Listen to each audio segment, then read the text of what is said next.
안녕하세요. 미손행동 안광현입니다. 자, 이번 영상은 교재 78페이지 응축기에 관련된 내용이고요. 일단 78페이지에 응축기에 대한 내용을 한번 읽어보겠습니다.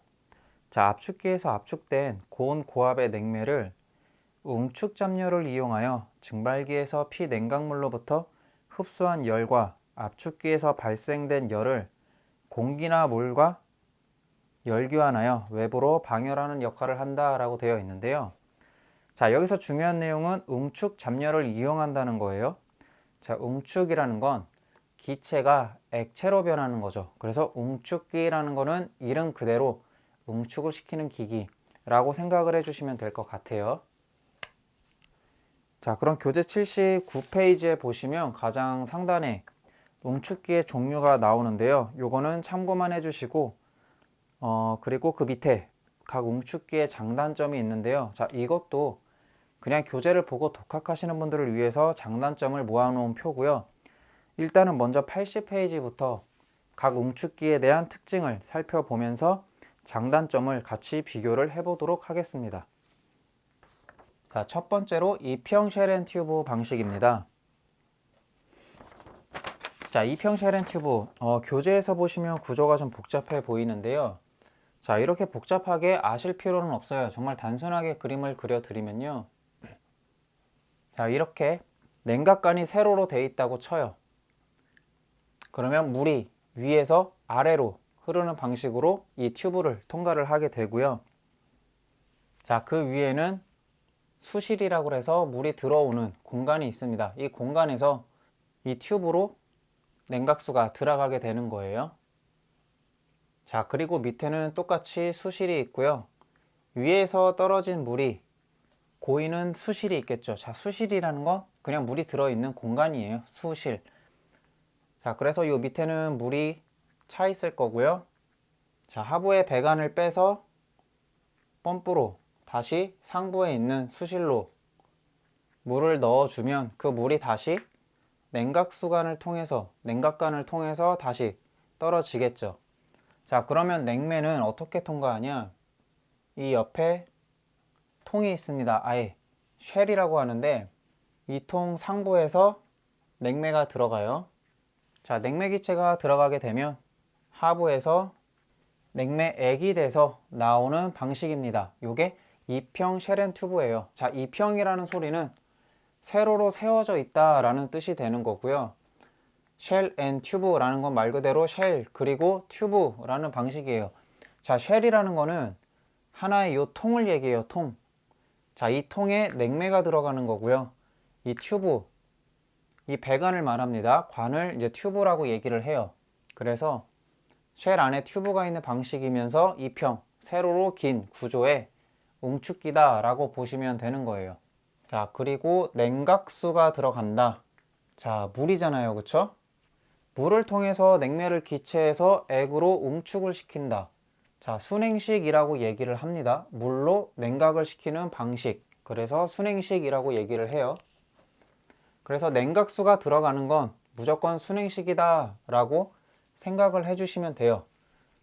자, 그럼 냉매를 냉각수가 아닌 어떤 물질로 또 응축을 시킬 수 있냐? 이제 공기로 할 수가 있는데요. 저희 아까 처음에 응축기에서 읽어봤듯이 공기나 물과 열교환하여 라고 되어 있었죠. 자, 공기 같은 경우는 뭘까요? 앞자를 따서 당연히 공냉식이 되겠죠. 공기로 냉각시키는 방식. 근데 냉을 뭐 냉이라고 쓰기도 해요. 저는 그냥 냉으로 하겠습니다. 자, 이렇게 표현을 하고요. 자, 따라서 이평 쉘 앤 튜브 방식은 냉각관이 있고 냉각수가 흐르기 때문에 순행식이다 라고 하시면 됩니다. 그래서 이 위쪽이 냉각수의 입구, 그리고 이 하부가 냉각수의 출구가 되겠죠. 자, 그러면 여기서 냉각수의 방향을 한번 보겠습니다. 자, 냉각수는 위에서 아래로 흘러요. 그쵸? 자, 냉매의 방향도 똑같이 위에서 아래로 흐르는 구조로 되어 있습니다. 그쵸? 위에서 아래로. 냉각수도 위에서 아래로 흐르기 때문에 요거를 자, 같은 방향으로 흐르는 방식을 병류라고 부르고요. 평행류라고 부르기도 합니다. 자, 이렇게 같은 방향으로 흐르면 다른 방향도 존재가 하겠죠. 자, 냉각수와 냉매가 있는데 뭐 냉각수는 똑같이 위에서 아래로 흐르는데 냉매는 아래에서 위로 흘러요. 자, 이런 경우는 향유 또는 대향유라고 부르는데요. 자, 참고로 이 병유보다는 향유가 더 효율은 좋습니다. 자, 효율로 치면 대향유 쪽이 훨씬 커요. 그런데 이평 쉘앤 튜브는 구조상 일단 위에서 아래로 흐르게 되어 있고요. 자, 다음 이평 쉘앤 튜브를 위에서 아래로 본 모습을 잠깐 보면요. 자, 일단 이렇게 동그라면 이 냉각관 같은 경우는 자, 이런 식으로 바깥쪽에 있습니다. 안쪽에는 없고 바깥쪽에만 있고요. 자, 이 위에서 스웰이라고 하는 장치가 돌아가요. 자, 뭐 이런 구조로 돼 있어 가지고 얘가 회전을 하게 되면 위에서 떨어진 물은 이 스웰이 회전을 하기 때문에 이 관에 벽을 통해서 흐르게 됩니다. 물이 관의 내벽을 타서 흐르게 되고요. 자, 그러면 이렇게 관이 있다고 하면 이 벽을 따라서 흐를 텐데, 자, 왜 벽을 따라서 흐르게 하냐? 벽을 따라서 흐르게 할 경우에는 열 교환 자체가 더 쉽겠죠. 당연히 효율적으로 더 좋겠죠. 바로 전도를 통해서 바로 전달이 돼 버리잖아요. 이 바깥쪽과 열 교환이 서로. 근데 물이 이 가운데로 떨어지게 되면은 서로 바깥의 열과 열 교환을 하기가 더 안 좋겠죠. 효율적으로 당연히. 그렇기 때문에 최대한 이 벽을 따라서 흐르게 만들어 줘야 됩니다. 그 역할을 하는 게 스웰이라고 하고요. 뭐 스월이라고 부르기도 하고, 자, 얘가 이렇게 선회하면서 돌아가기 때문에 선회기라고 부르기도 합니다. 교재에는 스웰이라고 되어 있어요. 자, 이평 쉘앤 튜브는 이게 끝입니다. 대부분 암모니아에서 많이 사용한다는 특징이 있고요. 결국 냉매와 냉각수 전부 다 위에서 아래로 흐른다. 그리고 이평이기 때문에 세로로 길다. 그리고 수실이 존재하고 냉각수가 냉각관의 벽을 따라 흐를 수 있게, 냉각관의 내벽을 따라 흐를 수 있게 위에서 선회하는 스웰 또는 스월 또는 선회기가 존재한다. 모두 같은 뜻입니다. 자, 각 웅축기의 특징에서는 열 통과율과 냉각 수량을 외워주시는 게 좋아요. 문제에서 나오기 때문에 뭐 특징들도 중요하지만 뭐 열 통과율과 냉각수 뭐 가장 큰 걸 골라라 뭐 이런 문제도 나오기 때문에 80페이지 중간쯤에 보면 열 통과율이 높은 순서도 나와 있고요. 그래서 이런 걸 좀 암기를 해주시면 좋을 것 같고, 자, 다음 웅축기는 교재 81페이지 2번의 횡령 쉘앤 튜브 방식입니다. 자, 횡령 쉘앤 튜브는 이평이랑 다르게 횡령이겠죠. 자, 이름에서 딱 보시면 알 거예요. 자, 이평 쉘앤 튜브 같은 경우는 세로로 긴 형태이면서 쉘과 튜브로 이루어져 있고, 그러면 횡령이라는 건 이평이랑 비슷한데 가로로 길겠구나 라고 바로 유추를 해볼 수가 있겠죠. 자, 그럼 구조를 대략적으로 한번 그려보면, 자, 이렇게 쉘이 있습니다. 자, 이렇게 쉘이 존재하고요. 쉘에는 수실이 존재해요. 이렇게 쉘 양 사이드에 둥그렇게 해서 수실이 존재합니다. 수실이란 물이 담기는 어떤 공간을 뜻하고요. 자, 요 사이에 여러 개의 또 튜브가 지나갑니다. 자, 이렇게 튜브가 일단은 간단하게 4개만 그려 놓도록 하겠습니다. 자, 그러면 교재 같은 경우는 수실이 좀 크면서, 자, 아래로 냉각수가 들어가고요. 위로 냉각수가 나오는 구조로 되어 있고, 가운데는 막혀 있습니다. 그리고 뒤에 수실은 뚫려 있어요. 그래서 냉각수가 들어가게 되면 당연히 이쪽 위쪽 수실로는 들어가지를 못하고요. 이 튜브를 통해서 반대편 수실로 갑니다. 그리고 위로 올라가서 반대편 수실로 가서 출구 쪽으로 나가게 되는 방식으로 냉각수는 흐르게 돼요. 자, 그럼 냉매는 위에서 아래로 들어옵니다. 그리고 아래로 나오게 돼요. 냉매가. 그럼 냉매 기체가 들어가서 냉매액이 돼서 나오겠죠. 웅축을 하면서. 자, 차가운 냉각수가 지나가면서 뜨거운 냉매하고 열 교환을 해서, 냉매는 열이 식기 때문에 웅축이 되고요. 액으로. 냉각수는 튜브를 통해서 나가면서 온도가 상승해서 나가겠죠. 이쪽은 온도가 높고 이쪽은 온도가 낮겠죠. 당연히. 그래서 구조 자체는 이평이랑 비슷합니다. 그런데 가로로 길다 라는 특징을 갖고 있습니다. 자, 또는 구조상 뭐 꼭 출구를 위아래로 안 만들 수도 있어요. 자, 실무에서는 이렇게 옆으로 나온 구조도 많이 보실 수 있어요. 그래서 아래로 냉각수가 들어가고 위로 냉각수가 나오는, 이렇게 옆으로 나오는 구조도 있습니다. 뭐 그리고 효율을 더 좋게 만들겠다고 해서 냉매 입출구도 왼쪽에서 오른쪽으로 이런 식으로 만들기도 합니다. 뭐 물론 냉매가 차 있어서 크게 의미는 없을 수 있는데, 자, 일단 냉매의 방향은 위에서 떨어지지만 왼쪽에서 오른쪽으로 흐르면서 아래로 내려가요. 그쵸? 자, 냉각수 같은 경우는요, 오른쪽에서 왼쪽으로 이렇게 흐르잖아요. 물론 여기서 다시 정방향으로 흐르긴 하지만 전체적인 방향을 보면 일단 오른쪽에서 왼쪽으로 처음에 흐르기 때문에 이 흐름은 대향류라고 봅니다. 따라서 병류, 평행류보다는 당연히 효율이 더 좋겠죠. 자, 그리고 이쪽에서 횡령 쉐렌 튜브를 바라본다고 했을 때, 자, 안에서는 가운데가 갈라져 있겠죠. 갈라진 게 아니라 막혀 있겠죠. 자, 이렇게 막혀 있을 거고요. 안에는 튜브가 뭐 아주 많이 뚫려 있을 거예요, 서로. 그럼 아래가 입구가 되는 거고 위에가 출구가 되겠죠. 자, 그럼 여기에는 이렇게 입구가 크게 또 구멍이 뚫려 있을 거예요. 그쵸? 또 출구도 당연히 이렇게 나와 있겠죠. 배관이. 이제 여기에서 서로 연결해서 이제 배관이 나가면 되는 건데, 자, 한 번 갔습니다. 그리고 돌아올 때 두 번이죠. 그래서 얘를 투패스 방식이라고 불러요. 자, 투패스가 있으면 4패스 방식이 존재합니다. 얘가 투패스고요. 자, 4패스 구조 같은 경우는요, 정면에서 보면, 자, 여전히 여기가 입구가 되는 거고요. 아래가. 위에가 출구라고 했을 때 막혀 있는 게 이렇게 막혀 있어요. 이쪽은 뚫려 있고요. 자, 그럼 반대로 뒤쪽을 바라보면, 자, 이렇게 막혀 있습니다. 그래서 자, 입구로 물이 요 방향으로 들어간다고 쳐요. 그러면 여기서 배관이 이렇게 들어와서 옆으로 나갑니다. 자, 입구랑 출구를 일단 배관 색깔로 구분을 해 보겠습니다. 이렇게 6개가 있고요. 여기도 6개가 있을 거예요. 자, 6개로 들어간 게 이 6개로 나와서 이 반대편에서는 이 파란색으로 들어갑니다. 그러면 여기에 파란색으로 나오겠죠. 자, 들어갔다가 나옵니다. 이렇게 들어갔다가 나오게 될 거고요. 얘가 위로 들어가겠죠. 이렇게 위로 들어가게 되면 반대편에서는 여기로 나오게 될 거고요. 그럼 다시 이 검은색 배관으로 들어가면서 이 출구로 나오게 되는 구조겠죠. 얘가 4패스 방식이에요. 그래서 2패스 같은 경우는 밖에 외관으로 봤을 때 이렇게 동그라면 배관이 가운데에서 위아래로 나와 있는 구조로 되어 있고요. 4패스 같은 경우는 배관이 이렇게 한쪽으로 쏠려서 만들어져 있는 걸 아실 수가 있어요. 이런 구조의 특성상 이렇게 되어 있습니다.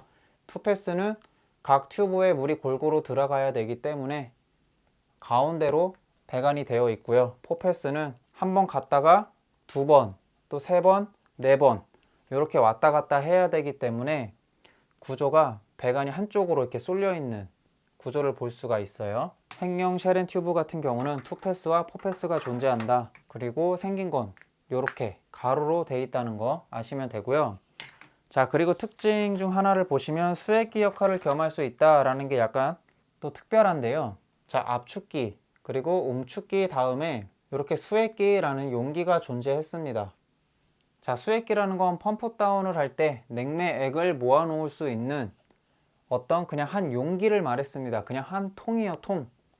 자, 그런데 이 쉐렌 튜브 횡령 움축기 같은 경우는요, 요 자체에서 움축을 시켜가지고 냉매액을 그대로 보존을 할 수가 있겠죠.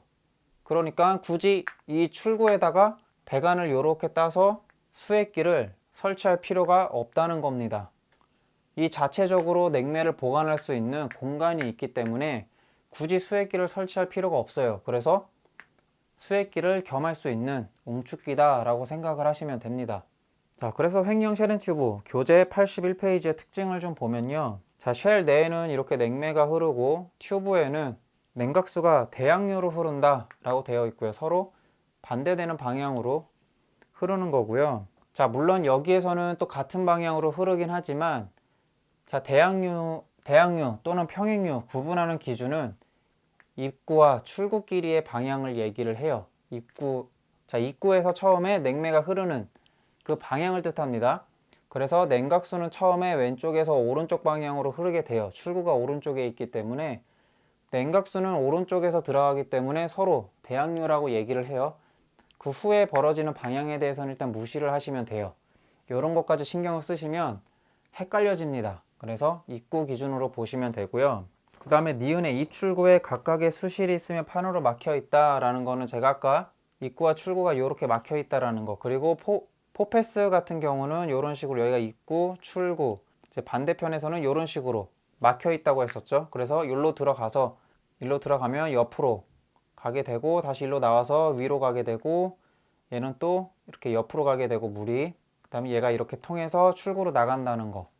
그래서 이렇게 수실이 판으로 막혀 있다, 이 특징을 얘기하는 거고요. 자, 디귿의 콘덴싱 유니트 조립에 적합하다.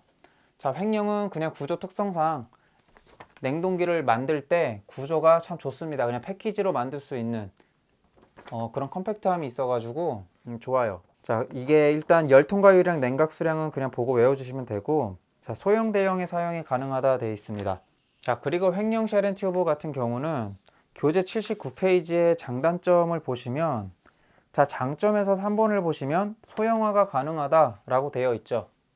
자, 소형화가 어떻게 가능하냐? 자, 열량 계산을 했더니 이평 쉘앤 튜브가 이렇게 큰 어떤 웅축기로 구조를 만들 수밖에 없었어요. 근데 패키지 사이즈는 한 요 정도 사이즈 된다고 쳐봐요. 그러면 요 정도의 길이가 오버돼서 이 패키지 안에다가 이 쉘앤 튜브를 넣을 수가 없죠.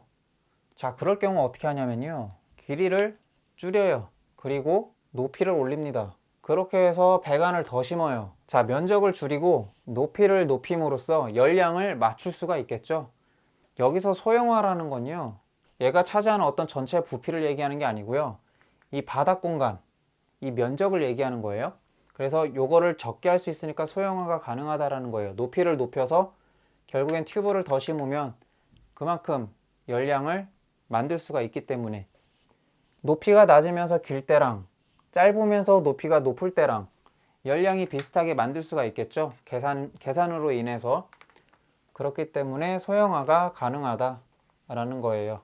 자, 그리고 구조상 이 냉각관의 청소가 쉽지는 않습니다. 냉각관을 청소를 하려면 요 수실, 이 뚜껑을 열어가지고 뭐 긴 막대기를 이용해서 이 냉각수를 쑤시면서 청소를 한다든지, 아니면은 뭐 화학 약품을 통해서 냉각관을 통과를 시킨다든지, 뭐 그런 식으로 청소를 해야 돼서 청소 자체가 그렇게 쉽지는 않아요. 그래서 대부분 순행식들이 청소가 좀 어렵긴 합니다.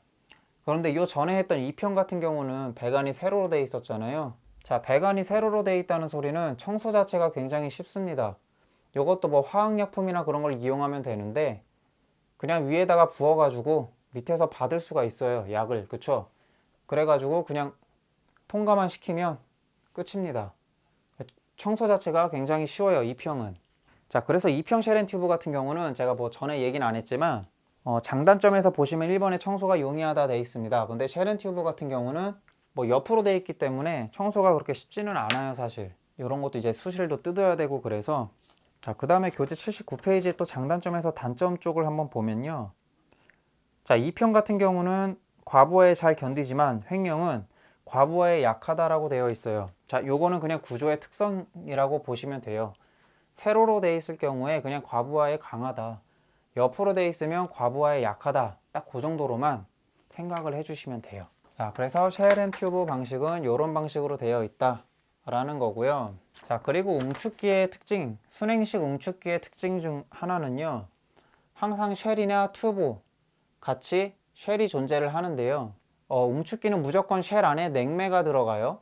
그리고 뒤에 붙는 뭐 튜브나 다른 것들에 냉각수가 흐르는 방식이에요. 그렇게 보시면 돼요. 그러니까 구조상 큰 통에는 항상 냉매가 흐른다, 그렇게 보시면 돼요, 쉘이 들어가게 되면. 자, 다시 교재 81페이지로 와서 3번에 이중관식 웅축기가 나오는데요.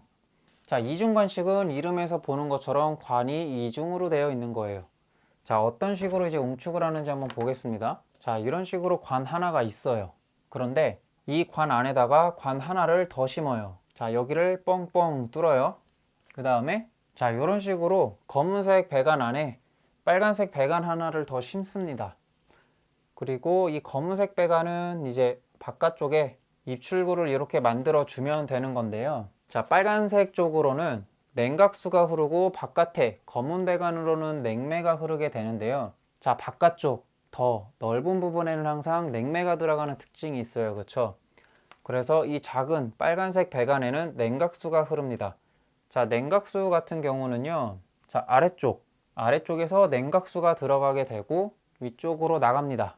자, 그리고 냉매 같은 경우는 위에서 들어와서 이 검은색 배관을 따라서 흐르겠죠.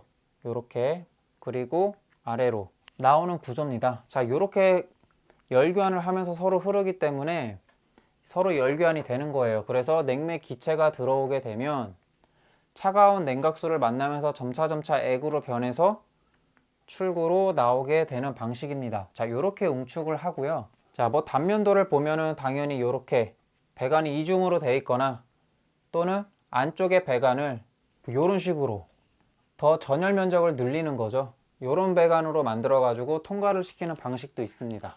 근데 뭐 요런 것까지 굳이 아실 필요는 없고 요런 식으로 두 가지가 있어서 여기는 냉각수, 여기가 냉각수, 넓은 바깥쪽으로는 냉매가 흐른다 라고 보시면 되는 거예요. 자, 그리고 냉각수 같은 경우는 오른쪽에서 왼쪽으로 이제 이동을 합니다. 그쵸? 처음에 냉매 같은 경우는 왼쪽에서 오른쪽으로 흐르죠.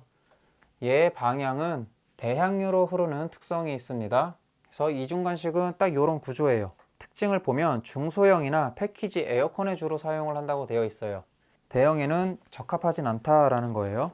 자, 뭐 그래서 79페이지 응축기의 장단점을 보더라도 대형에는 적합하지 않다라고 되어 있고요. 뭐 장단점은 사실 표를 그냥 보시고 암기를 해주시면 돼요.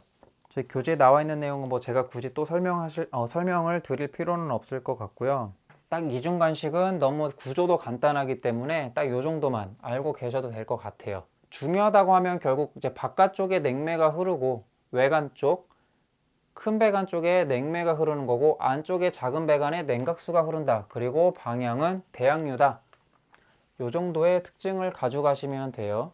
자, 다음에 교재 82쪽에 7통로식 응축기가 나옵니다. 자, 7통로식 응축기 같은 경우는 횡령 쉘 튜브 방식과 굉장히 흡사해요. 이렇게 수실이 있고요. 이렇게 또 쉘이 있습니다. 반대편에도 이렇게 수실이 있어요. 자, 그런데 특징 중 하나가 이 쉘 안에 분명히 이렇게 튜브가 들어 있을 텐데 이 튜브가 이름에서 보신 것처럼 7개만 들어 있습니다. 그래서 7통로식이라고 되어 있는데요. 그래서 이 원의 단면을 보시면 이렇게 일단 원통의 쉘이 있고요. 튜브가 지나가는 건 이렇게 7개의 튜브로 되어 있다라는 겁니다. 자, 일단 구조는 이런 식으로 되어 있다라는 거고, 자, 대충 선만 7개 그어 놓을게요. 뭐 7개의 배관이 있는 거고요. 자, 역시나 냉매 같은 경우는 요 쉘 위에서 아래로 흐릅니다. 그리고 아래쪽으로 냉매액이 나오게 돼 있는 거고요. 입구는 당연히 냉매 기체가 될 겁니다. 그쵸? 저희는 지금 응축기에 대해서 얘기를 하는 거예요. 무조건 들어가는 부분은 냉매는 기체고 나오는 부분은 액이 되는 거예요. 요게 응축 과정이니까요. 자, 그럼 여기서 이 냉매를 기체에서 액으로 만들어주는 냉각수 같은 경우는 어떻게 흐르냐? 자, 이렇게 왼쪽에서 오른쪽으로 자, 이렇게 흐르는 방식으로 되어 있고요. 자, 방향은 당연히 평행유겠죠. 자, 병유가 되는 거고요. 자, 대향유는 그냥 향유라고 불러요. 대향유는 향유, 평행유는 병유라고도 합니다. 근데 7통로식은 평행유, 즉 병유 방향으로 흐르게 되고요. 자, 특성을 한번 보면 한 개의 쉘 내에 7개의 튜브가 내장되어 있다라는 게 특징이고요. 당연히 쉘에는 냉매가 흐르고 튜브에는 냉각수가 흐릅니다. 암모니아 장치에 주로 사용을 한다고 되어 있고요. 자, 또 하나 특징을 장단점 쪽에서 보시면은 7통로식은 조립 사용이 가능하다고 되어 있고 한 대에 대용량 제작이 어렵다. 그리고 구조가 복잡하다. 뭐 이런 식으로 특성이 있습니다. 자, 7통로식 같은 경우는요. 배관이 항상 7개로 일정하기 때문에 대형으로 만들기엔 좀 어려워요. 그렇죠? 그래서 조립을 해서 사용합니다. 여러 개를. 똑같은 거를 자, 요렇게 한 대가 있다고 치면요. 당연히 여기서 냉각수가 들어가서 일로 또 냉각수가 나오겠죠. 2개, 3개 이런 식으로 용량을 넓혀요. 그래가지고 각 출구 쪽 배관을 하나로 묶어서 나가면 되겠죠. 들어오는 입구도 햇 따로 이렇게 하나로 만들고 물이 들어오면 되는 거고요. 자, 이런 식으로 구조를 만들기 때문에 조립 사용을 하고 한 대 갖다가 대용량을 만들기는 어렵습니다. 그리고 구조가 이런 식으로 복잡하다는 거예요. 그쵸? 딱 봐도 복잡하잖아요. 한 대로 했을 때보다. 그래서 특징에서는 이제 구조가 복잡하다, 이런 얘기가 나오는 겁니다. 자, 당연히 그만큼 청소도 어려워지겠죠. 그래서 단점에서도 냉각관 청소가 어렵다 돼 있고요. 자, 순행식은 대부분 냉각관 청소는 어렵다고 보시면 됩니다. 어떻게든 이제 조립했던 냉각수를 분해를 해야 되기 때문에 다 쉽진 않아요. 근데 이 편 같은 경우는 이제 최대 장점이죠. 그래서 쉽게 청소가 가능하다는 거, 구조상 그런 특징을 좀 가져가 주시면 될 것 같고, 자, 다음 5번에 쉐렌 코일식 응축기가 나옵니다. 자, 쉐렌 코일식이라고 되어 있고 옆에 지수식이라고 적혀 있죠. 자, 쉐렌 코일식 같은 경우는 일단 세로로, 약간 세로에 좀 가까운 구조고요. 자, 냉각수가 밑에서 위로 나옵니다.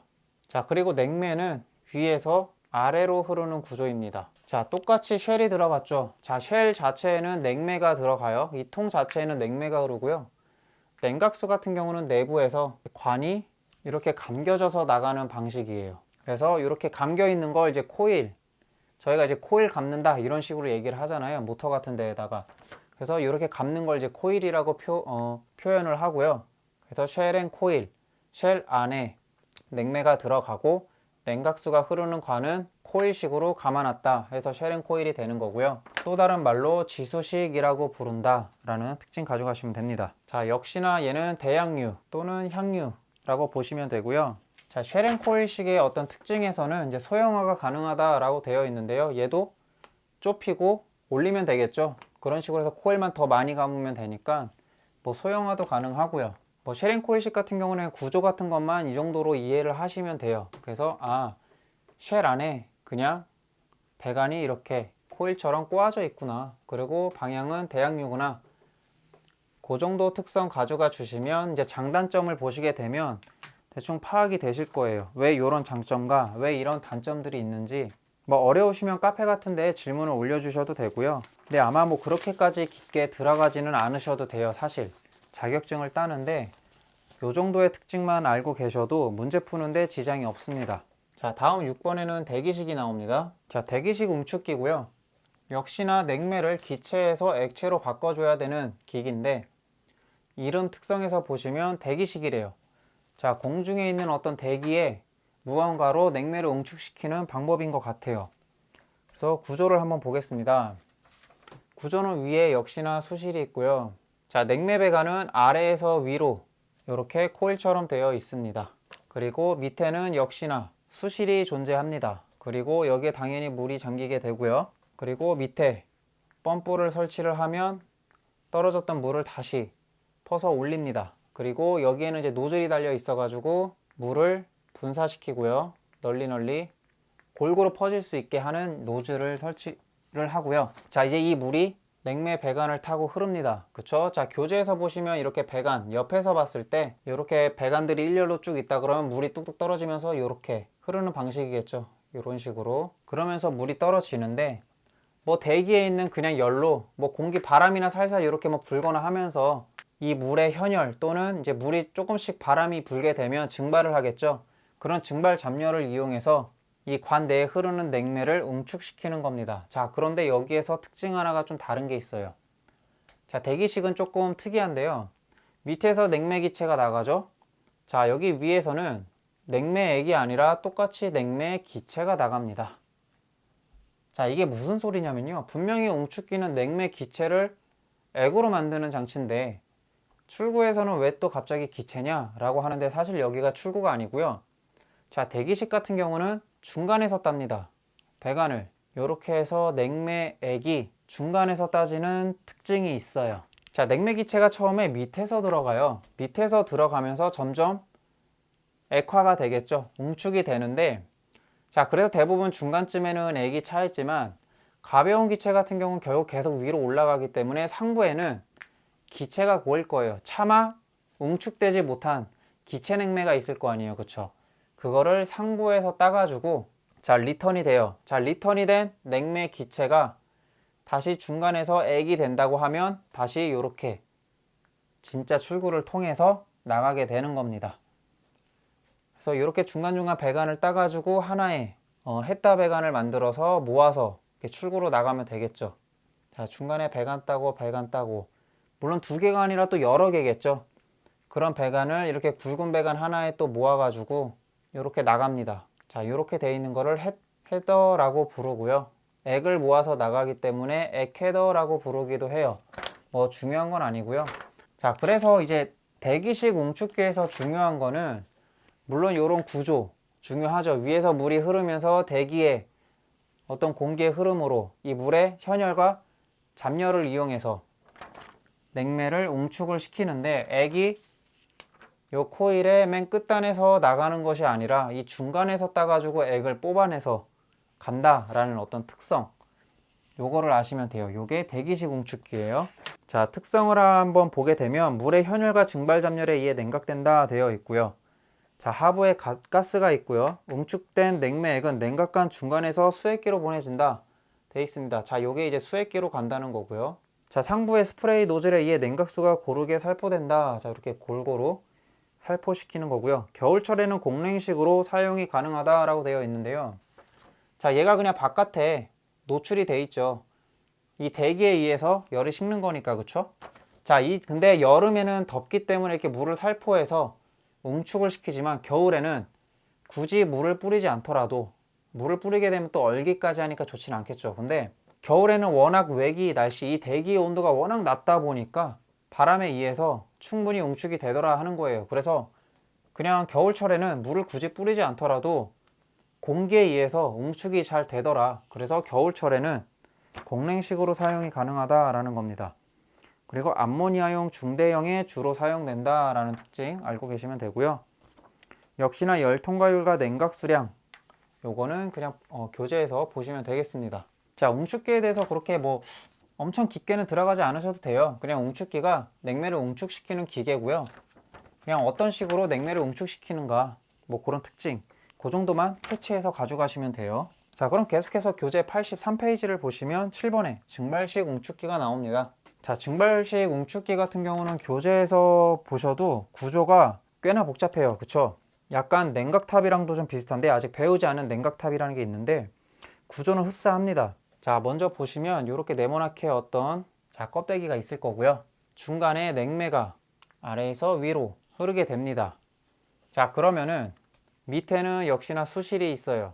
냉각수, 물이 존재하고요. 펌프를 통해서 냉매 배관 쪽에다가 물을 살포를 합니다. 물이 뿌려지기 때문에 웅축이 되겠죠. 근데 여기에서 효율을 더 좋게 하기 위해서 위에다가 팬을 달아줍니다. 바람이 아래에서 위로 불게 돼요.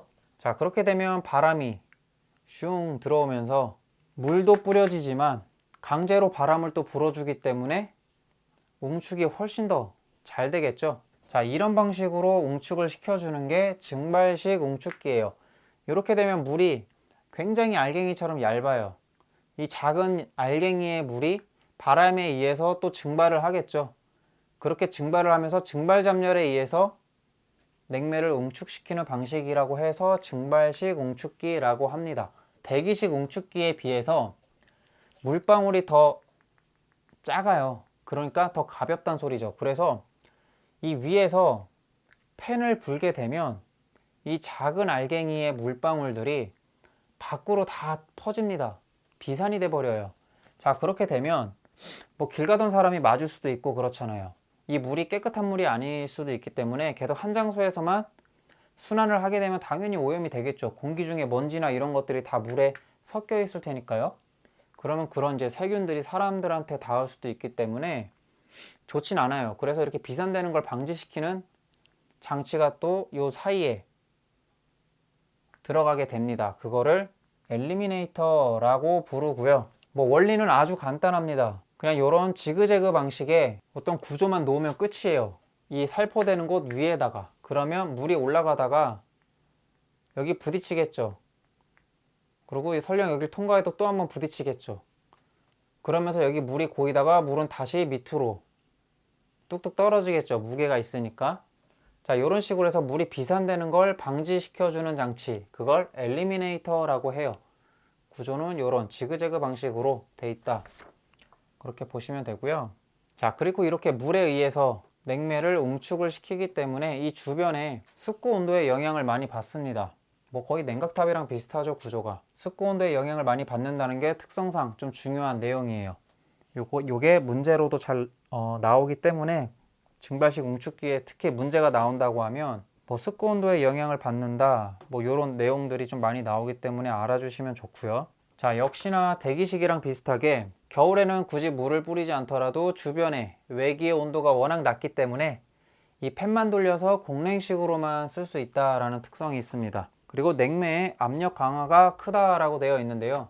자, 냉매가 이렇게 흐를 때 물이 있어도 차근차근 이렇게 열이 식을 텐데, 열이 식는다는 소리는 결국 압력도 떨어진다는 소리예요. 그쵸? 압력 P와 T는 거의 비례하게 올라갔다 내려갔다 합니다.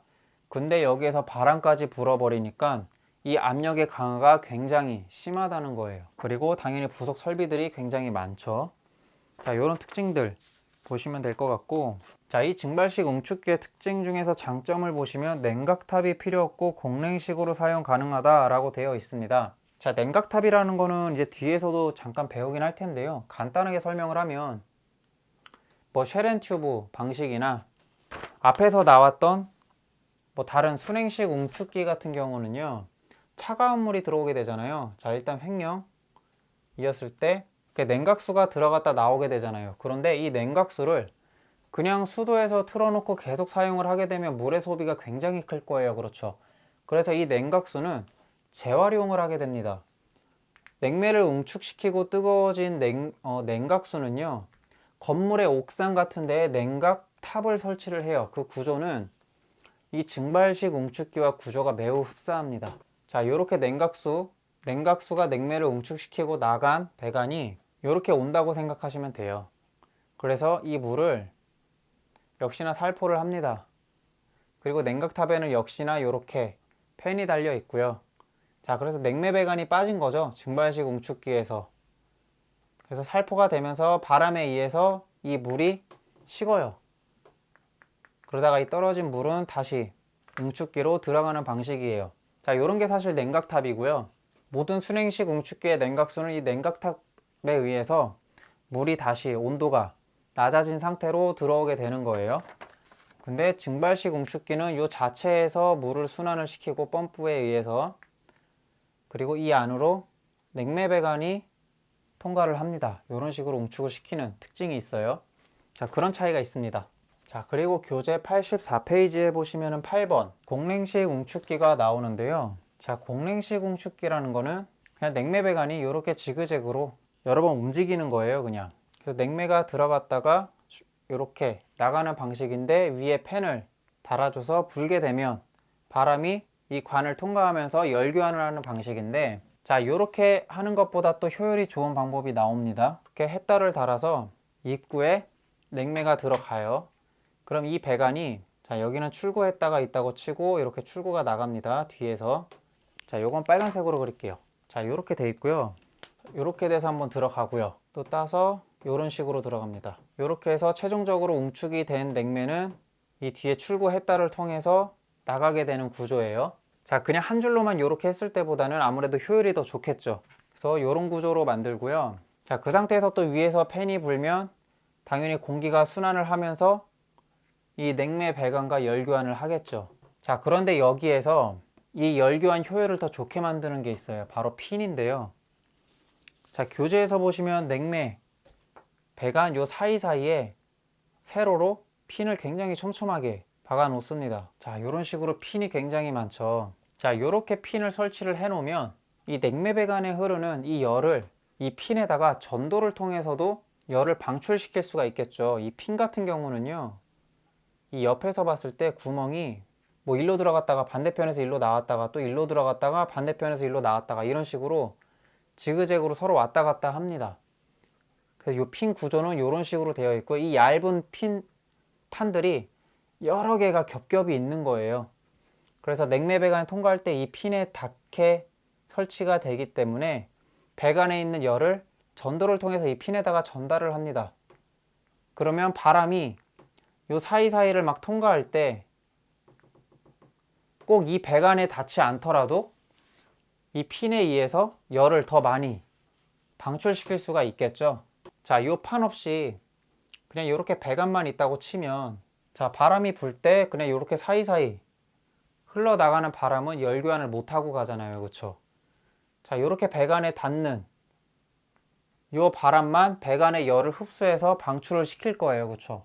근데 이렇게 판이 있어 버리면 전도에 의해서 얘가 가진 열이 일부 핀한테 전달이 되겠죠. 바람이 닿지 않더라도.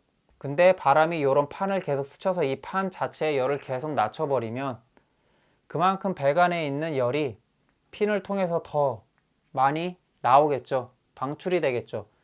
그러면서 효율이 높아지는 거예요. 자, 공랭식은 이런 구조로 되어 있습니다.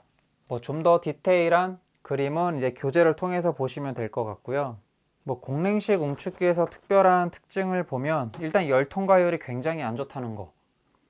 요게 좀 특징이기도 하고요. 근데 설치나 수리가 간단해서 사용을 하고, 그리고 통풍이 잘 되는 곳에 설치를 해야 돼요. 자, 순수하게 공랭식이다 보니까 공기가 굉장히 순환이 잘 돼야 되는 곳에다가 설치를 하셔야 됩니다. 그 다음에 냉각수가 필요 없기 때문에 뭐 냉매 배관이나 이런 게 필요가 없어요. 그래서 초기 설치비가 싸요. 뭐 그런 특성들이 있습니다. 근데 열 통과율이 좋지 않기 때문에 이제 용량에 비해서 크기가 상당히 커져야 되는 단점은 갖고 있어요. 그래서 웅축기는 이렇게 8가지 정도 특징, 그리고 어떤 식으로 냉매를 웅축시키는지 특징을 잘 알고 계시면 될 것 같아요.